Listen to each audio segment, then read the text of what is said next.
Dr. Robert Marks. I'm a practicing Texas physician with dual board certifications from the American Board of Anesthesiology. I've treated thousands of patients with debilitating chronic illnesses, including but not limited to cancer. Nothing is worse than cancer. Why is cancer so universally well known? It affects all of us equally. It doesn't distinguish between any socioeconomic status.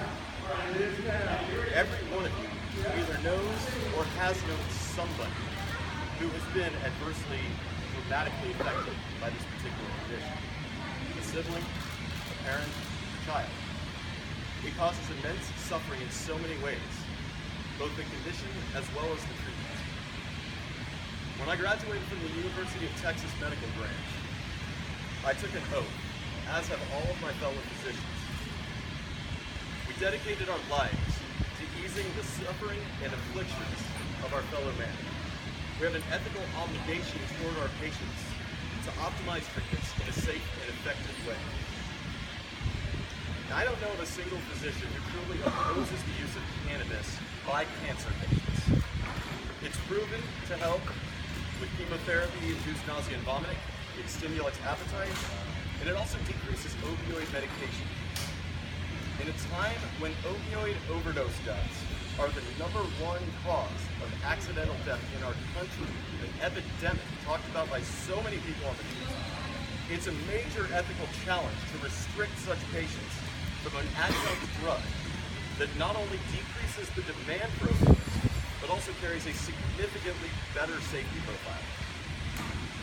According to a study published in JAMA, the Journal of the American Medical Association, states with medical cannabis laws had an average of a 24.8% lower opioid overdose mortality rate.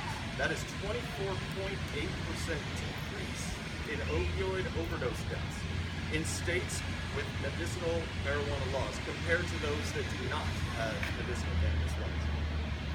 Most people don't know this, but the brainstem, which is the part of the body that controls our ability to breathe, does not have receptors to cannabis. This is the basis as to why there are 0 known cannabis overdose deaths.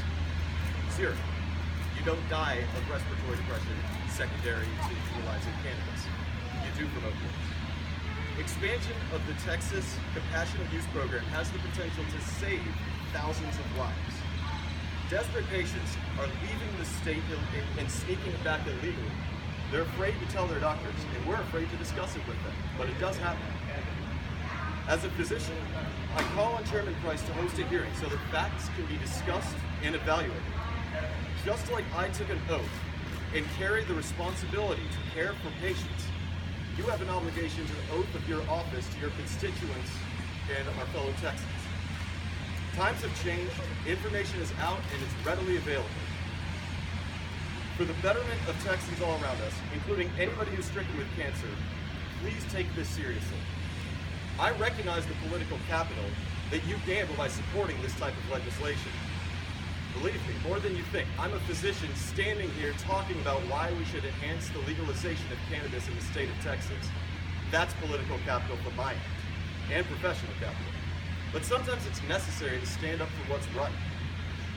As a doctor, a husband, a father of 3 children, one of whom is right there being held by one of our friends, I would want my family members to have the choice to use cannabis in the God forbid case of such a catastrophic event.